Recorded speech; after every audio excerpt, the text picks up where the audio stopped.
Between 1968 and 1972, America launched 9 human missions to the moon, 6 of which successfully touched down, allowing 12 men to walk on the lunar surface.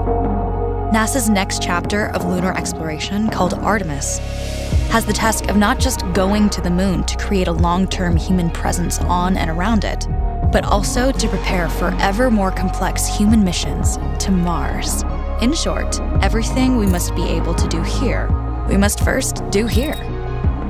So, what will an Artemis mission look like? Everything is designed and tested with our most important element in mind, the astronauts. This is their deep space, human-rated spacecraft called Orion, built in 3 parts. The crew module, where up to 4 astronauts will live and work throughout the flight. The service module, with life support systems for the crew and its own engine and fuel reserves. And a launch abort system, with engines capable of pulling the crew module to safety during launch should anything go wrong. To accomplish the task of launching our crew and heavy payloads, NASA is building the Space Launch System, comprising of a cargo hold, an exploration upper stage, a massive core stage, and 2 extended solid rocket boosters. Altogether, this is the world's most powerful rocket, and it exceeds the legendary Saturn V of the Apollo era in numerous ways. Sitting on the launch pad, the entire rocket, fully fueled, weighs just over 6 million pounds, 5.2 million of which is just the fuel. Once ignited, there is no stopping what comes next. All 4 RS-25 engines and the 2 solid rocket boosters come to life, thundering our crew upwards. 2 minutes after ignition, the solid rocket boosters are spent and released. 8 minutes after launch, the core stage is depleted and separated. The upper stage fires briefly, placing Orion into a parking orbit around the Earth. Here, the crew reconfigure the spacecraft and check systems to confirm everything is ready for deep space travel. With a go from mission control, the crew reignite the exploration upper stage engines to leave Earth entirely. The exact timing of this maneuver is critical to reach a speed that can escape Earth's gravitational pull, but also put Orion on a course that will intersect the moon days later. Once this burn is complete, the upper stage of the SLS is jettisoned and the crew aboard Orion coast for several days toward all that awaits them at the moon. Approaching the moon, we see the fundamental differences between Artemis and Apollo.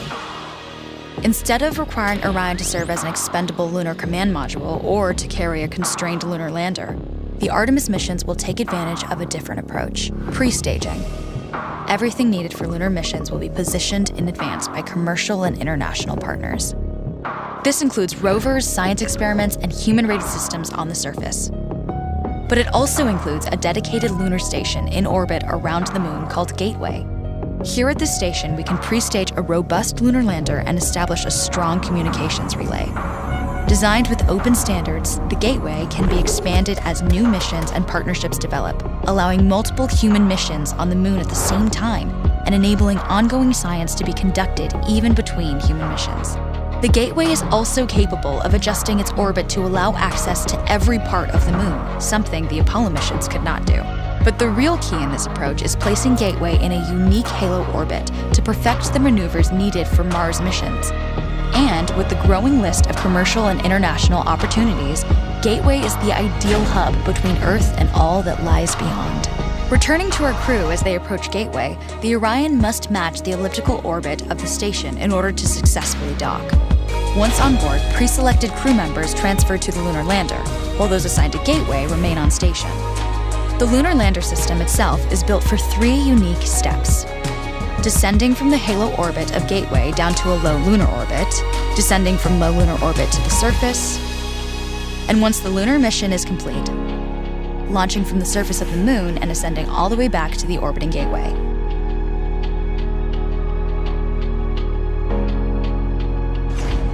Once back aboard the Orion spacecraft and undocked from Gateway, the crew fire their engine once to break out of the halo orbit and once again to sling the spacecraft around the moon, placing it on a multi-day trajectory back towards Earth.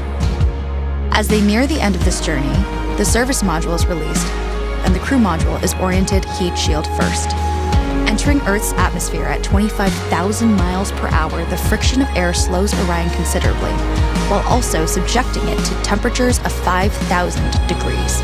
With the Orion now at just 300 miles per hour, a series of parachutes uniquely tested and produced for this moment deploy, decelerating the craft to just 20 miles per hour for splashdown.